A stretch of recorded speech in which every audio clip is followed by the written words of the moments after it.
Well, it certainly seems like there's no joy left. That much is pretty clear. Kamala Harris came out of the gate full of joy and whimsical happiness. Tim Walz prancing around the stage, making us question his sexuality. There's nothing wrong with that, but it certainly breathed some air into the Democrat Party, at least for a very brief moment. But as we call all we see with our eyes, we call them out. That joy seems to have gone. Not a trace left of it, right? Despite what the mainstream media will tell you and the dutiful leftist machine would have you believe, there's no joy left in Kamala Harris's campaign. Why? Well, for one thing, the world can now see exactly what we've been saying right here. Why Kamala Harris had less than 1 percentage point of the vote in 2020 when she ran for president for real. Remember that? The world can now wonder collectively how in the hell she rose in the ranks. And now we call all of us, and we get the answer to that question. A simple little acronym. I think we can say it. We can say it out loud. It's a D, it's an E, and an I. She's a D-E-I hire. Maybe a few other things too. But the world can now easily understand why Kamala Harris had the lowest approval rating of any vice president in modern history. Is it joyful to only focus on the other candidate, to call him evil, a threat to democracy, to compare him to Hitler? Is that joy? But oh, not just Hitler. Roll in a little Mussolini and Stalin all into one, like a tamale. Hitler, Stalin, Mussolini sandwich. Doesn't sound like joy to me. Is it joyful to seethe and berate a journalist simply for doing his job, for actually asking questions about policies you've implemented, Kamala, and policies you've said that you've supported for many years? Doesn't seem very joyful at all. He's just trying to ask you a couple questions. Focusing on the politician that is Kamala Harris has failed miserably for them. Harris has 2 weeks to turn it around, Wall Street Journal, and don't believe the Wall Street Journal. 2 weeks just ain't enough this time to turn it around. I don't know. Even 2 years at this point may not be enough. She seems drunk with joylessness these days. The joyful joy is entirely joyless. It's like a complete competition right now to see just who can win the contest of portraying President Trump as the most unhinged man to walk the earth. He's Hitler, she says. He's Stalin, they say. He's Mussolini, they utter.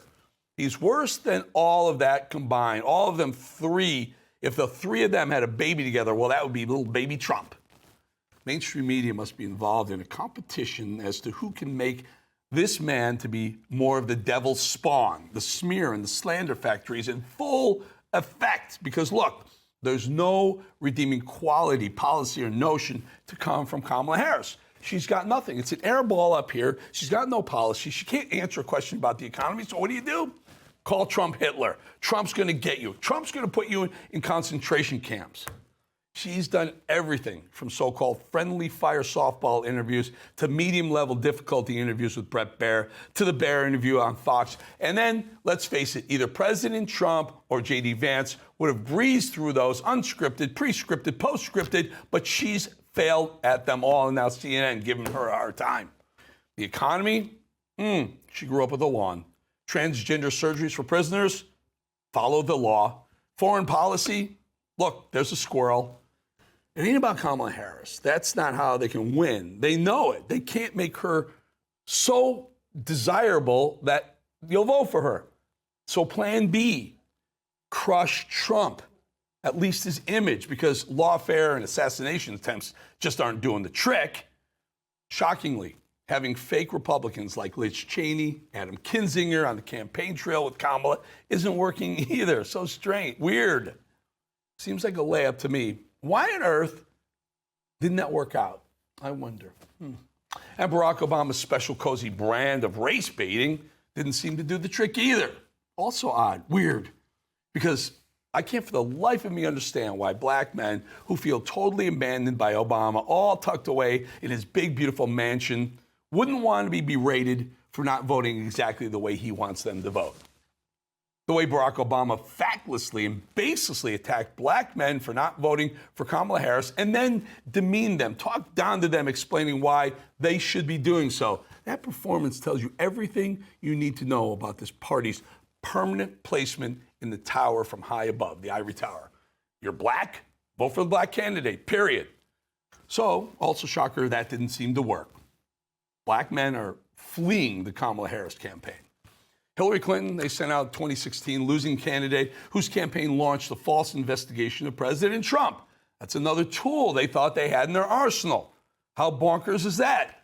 And all Hillary Clinton did was whine some more about her 2016 loss, which she wrote about in great detail in her book, Nobody Needs to Ever Read. Her turn, remember that? Talked about silencing any dissenting voices online under the guise of doing away with misinformation and disinformation. And then passed the break the glass house baton to Kamala Harris because from one loser to another, why not? So that didn't work. All the tools in their sad little shed were dull and didn't work. So just to recap what's tried, true, and failed here. 4 years of leftist lawfare, case after case, trial after trial. He's a convicted felon, for goodness sakes. That didn't work. People went out and bought mugs and T-shirts, and they found President Trump to be a victim. That mugshot on a T-shirt, amazing, on a mug. Mugshot on a mug. He was relatable. Someone unfairly being beaten down and attacked by a judicial system unfairly being used against him. Let's see, I don't know, I'm an American, I don't want that. Well, you've got that whole Hitler, fascism, Mussolini, Stalin thing. That's not working. Hillary Clinton, Barack Obama, no bueno. So what do we have left? Well, this. Ian, let me play for you what the Speaker of the House, Mike Johnson, said was a similar answer to J.D. Vance. And I want to get your sense of the import of this. Again, at one level, it's about Trump's ego, but it seems deeper to me, particularly when you're talking about people that will be in key roles. This is Mike Johnson being asked by George Stephanopoulos the same question about the outcome of the 2020 election. Can you say unequivocally that Joe Biden won the 2020 election and Donald Trump lost? See, this is the game that is always played by mainstream media with leading Republicans. It's a gotcha game.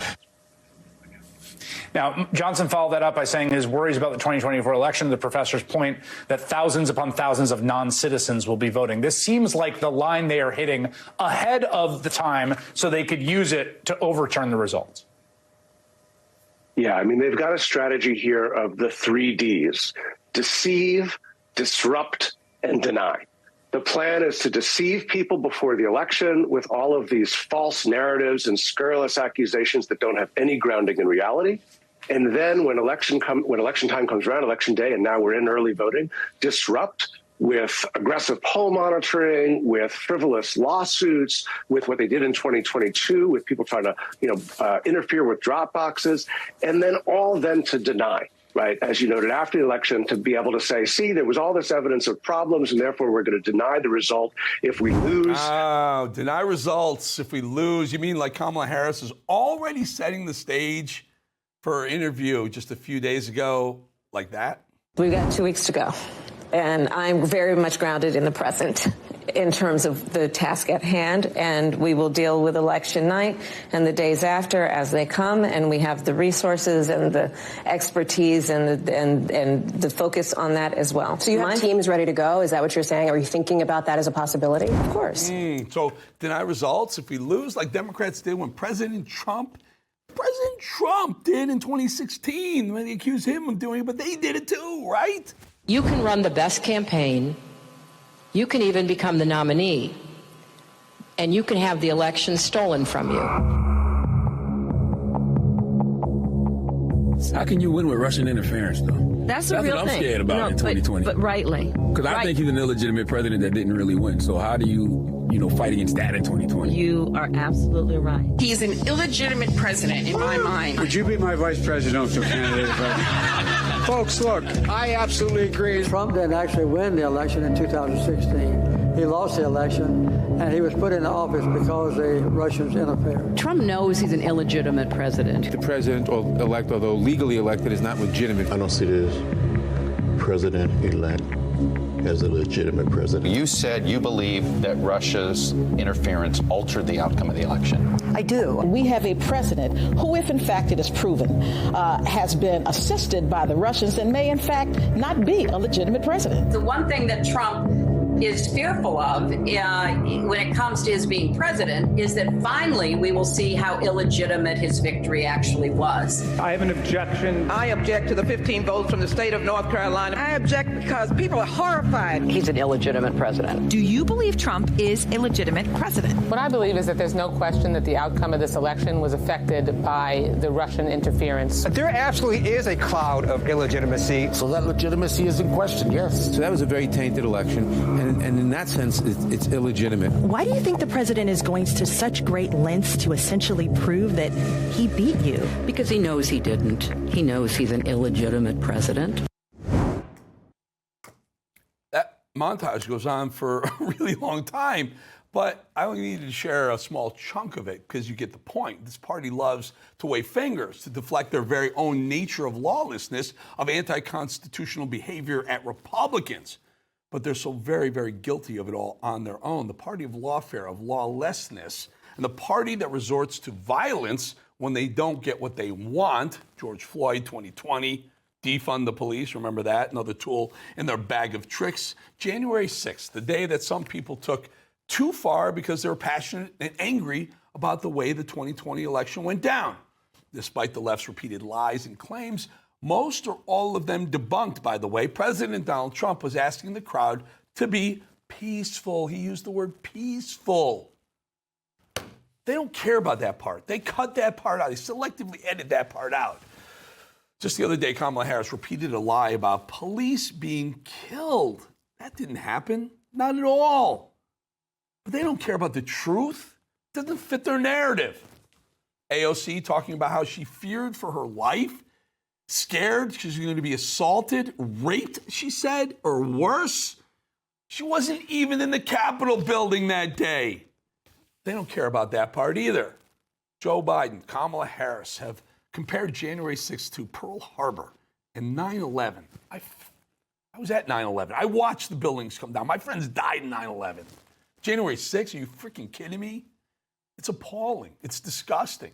They know that comparisons don't even come close. Those comparisons, 9/11 to January 6th, but they don't care about that part either. Isn't this the party that said nothing? Joe Biden said nothing when some Supreme Court justices had rioters outside their homes after someone leaked the SCOTUS Roe v. Wade decision. Reminder that we still somehow don't know who leaked that, by the way. Will we ever know? Probably not. Kamala Harris, to this very day, just yesterday, in fact, has not backed down from expanding the Supreme Court, all because her party doesn't like the recent decisions they've come out with, and they're based on the actual Constitution. Would you be in favor of expanding the court to say 12, so each justice has only one circuit court other than Chief Justice to assist in making judgments more balanced? Well, to your point, there is no question that the American people increasingly are losing confidence in the Supreme Court. And in large part because of the behavior of certain members of that court and because of certain rulings, including the Dobbs decision and taking away a precedent that had been in place for 50 years, protecting a woman's right to make decisions about her own body. So I do believe that there should be some kind of reform of the court, and we can study what that actually looks like. Wait a minute. There should be a reform of the court because the Roe v. Wade Dobbs decision didn't go your way. So reform the court, and we all agree. She does this all the time. Again, she did that with Brett Baer. She tried to do it with Anderson Cooper the other day. It didn't work. We all agree. She nods her head, and somehow we're supposed to all fall in line with her line of thought. No way. This is the Constitution. The Constitution was fixed. This is the way it works.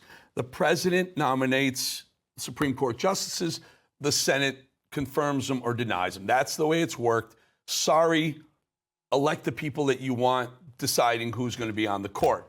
Don't change the court. By the way, again, then what happens next? A Republican comes in and makes it from 9 to 12 for Democrats, and then Republican comes in and makes it to 15, and then a Democrat comes in and makes it to 18, and you keep doing this ad nauseum until the point where you have 400 Supreme Court justices. Stop it, Kamala. Stop it.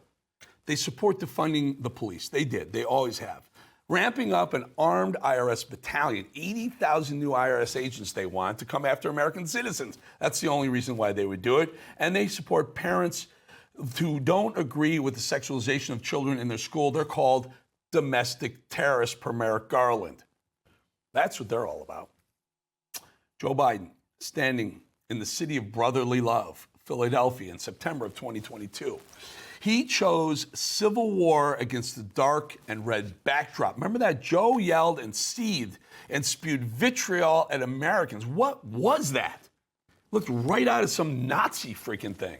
He declared war on half of America. He chose that. They chose that. And there was no backing out from that point on. In that speech, Biden coined the new term MAGA king and MAGA extremist and ultra MAGA. And that MAGA extremist term that would be used all the time by Democrats from that point on. He claimed Republicans don't like the Constitution. What? This from a man who laughed at parting ways with it on several occasions. Given their actions of the past 4 years, I think we should prepare ourselves for what lies ahead in the next 11 days. But more importantly, what lies ahead after the election. As we've seen, this party, them, Democrats, they don't care about law. They don't care about order. It just stands in their way. Here's what I'm saying. I wonder just how much Kamala Harris has in her coffers for bailout money once again. Remember, she was going to bail out the George Floyd rioters? Those who came out in frightening force when things don't go their way. That's what they do. They bail them out. Because I don't see how they win unless they go around the law to do it. That's what this is all about trying to make Trump look like Hitler and Hitler look like Trump, make them synonymous. That's why, as RFK Jr. points out, they're already planning for the possibility of using force against civilians. President Harris said today in her post, in her speech, she said that President Trump was going to turn the U.S. military against the American public and use the public to promote his agenda. How many of you think that is true? Well, what's interesting to me is that the Biden-Harris administration has done something 2 weeks ago that has never been done in American history, which is to send exactly lethal force, to send a directive to the Pentagon, changing the law to make it legal for the U.S. military to use lethal force against American citizens on American soil.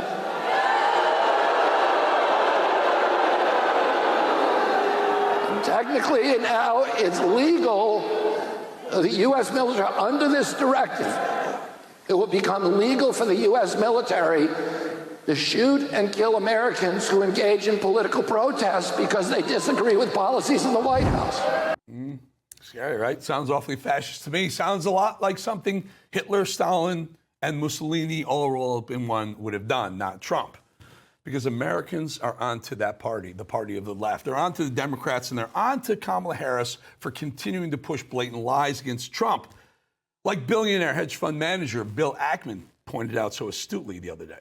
In her Twitter account, Vice President Harris put stuff out about Trump that are absolutely completely false. Like, so for example, he's going to sign a federal abortion ban. Okay, Trump's not going to sign a federal abortion ban. He's in bold letters, capital letters. He said it publicly. He's posted it. Otherwise, I can give you multiple examples. Just take a look at her Twitter feed, her X feed. It's a series of lies about President Trump. Bill Ackman, by the way, never was a Republican or a Trump supporter, flipped recently. I think a lot on having to do with the way the Biden and Harris administration embraced Gaza and Hamas and Hezbollah. I think that's what pushed him over the limit. Listen to how the prevailing intelligent minds are talking about Kamala Harris not getting the job done, spreading lies, incompetent. Now listen to how President Trump was discussed at a Latino roundtable in Doral, Florida by the producer of the hit movie Sound of Freedom. Because of you endorsing Sound of Freedom, after that, Sound of Freedom became the #1 independent film in box office ever in history, produced by a Mexican producer. Thank you for that. Thank you for the incredible hard work you're doing. Thank you for putting the children first. And that's why it's so important, is for all the media, for all Mexican Americans, Hispanic Americans, to vote for President Trump. And I know we will win for the third time. For the third time. Yes. Yes. We will win for the third time. By the way, I just saw another poll this morning. Trump is about 49% with Latinos, Hispanics. That is a huge number, folks. He gets 50% with Hispanics. It's tough for him to lose. All you have to understand about who's winning and who's losing is this. Donald Trump is filled with joy. He's surrounded by millions of happy supporters visiting McDonald's. Kamala Harris, on the other hand, is peddling slanderous lies, comparing her opponent, Trump, to Hitler, and berating her team for not adequately preparing her for simple interviews and basic questions on policy that she should be answering, but simply cannot. There's no joy left, folks. But there will be renewed joy on November 6th when this nightmare can finally come to an end. All right, folks, you want to see a little Trump derangement syndrome? Watch. Hi. I want to know how you can vote. We can't answer the door right now, but if you'd like to leave a message, you can do it now. Shameful. Are you the one that walks by here and always screaming at people? No, I haven't walked by recently. Okay, because a lot of people walk by and scream. Yeah, I'm not surprised. You are voting for the devil. Don't you know that? No. Why are you voting for him? Because I believe he is the moral candidate. Oh, my God. You for that one. That's moral? Exactly right. That's how your side acts. Oh, my God. That's he's the most immoral person around. In your opinion, that's okay. Yeah, I'm sorry. Have a nice day. Have a nice day. God bless you. So that Karen, right? There's a Karen. That's Karen defined. So her neighbor, the neighbor comes over and starts complaining about the Trump sign, and they have an argument via Ring camera. That is just absolutely phenomenal. You got to love that. You can tell who's joy and who's not joyful. Today, Friday, Trump is sitting down with Joe Rogan.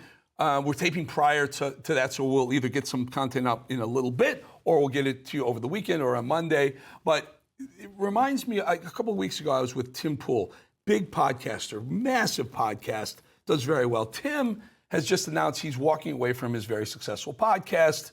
I don't know why.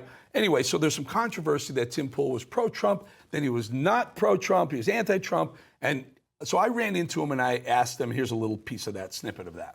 There he is. Tim Pool. How you doing, brother? I'm doing well. Saving America here? I'm trying my best. One person at a time. One person, yeah. Okay, so controversy. Are you Trump or not Trump? I've seen it go. I've been for Trump the whole time. Okay. Yeah, and it's funny because I was basically criticizing the Trump diehards who were critical of Joe Rogan. And I was saying, hey, don't attack moderates. They're helping us. And when they told me to go screw myself, I said, okay, fine, I'll vote for RFK. And I was joking. And, you know, RFK said, thank you, Tim. I really support your endorsement. And I was like, oh, man. I was like, Bobby, I'm a big fan. You're really great. But I was kidding. I was being sarcastic. But now that he's basically working with Trump, it's a dream come true. Absolutely. I was interviewing on my show once, and I said, nothing would be better for advance. I said, nothing would be better is if Trump and you got together, you're vice president. He said, I'm kind of the CEO type. Robert did. Hey, man, Trump, RFK, Tulsi is a dream administration. For me, especially. Yes. Hey, Tim, good to see you, brother. Likewise. That's Tim Pool, and, you know, I agree with him. If you follow me last 4 or 5 years, you know, RFK Jr., I think he is fantastic. I would love to see him either in the White House or a vice president or certainly a senior advisor to Trump or whoever it may be in 2028. Maybe RFK runs too. As I said, I'm meeting with Ron DeSantis. DeSantis RFK, wow, boom, blow my head. That'd be amazing, awesome. Folks, that's it. Subscribe, please. Make sure you subscribe. It helps us out a lot. Doesn't cost you a thing. Here's a toll-free number if you want to let us know what you're thinking, 888-601-0032, 888-601-0032. Now, I've told you, bet for any team that plays the Giants or the Jets every single week. This week, it's going to be a little tough. I'll give it to you, but you got to stay the program. You might lose one or two here, but last week we won a couple. I'm going to continue to bet any team that plays the Giants and the Jets. Keep it here. Bowling out. We'll get you content, the other additional Joe Rogan content ASAP. Bolling out.